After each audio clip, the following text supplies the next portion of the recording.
Hi everyone, welcome back to the channel.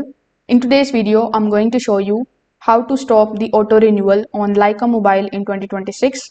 So if your plan keeps renewing automatically and charging your card, this quick guide will help you turn it off in just few seconds.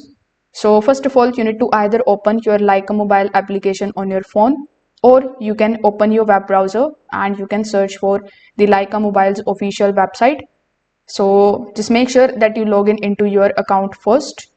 So when you are logged in, click on your profile icon on the top right hand corner, then click on the option of My Lycamobile.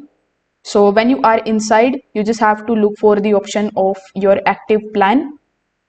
So here, when you are inside, look for the option of the Manage Payments or a similar section. Inside it, you will find the auto renewal section. So simply tap on the auto renewal option and cancel the renewal. So if it is prompting to you to confirm it, you just have to confirm it. And this is going to basically stop the future automatic payments. If you are facing any kind of problem while doing it, you can also contact them on this particular customer service number. You can just dial *190# and then you can enter 1 to automatically cancel your plan if you want to cancel the plan, or if you need the solution in any kind of problems. So if this video helped you out, make sure that you like this video and subscribe to the channel. Thanks for watching.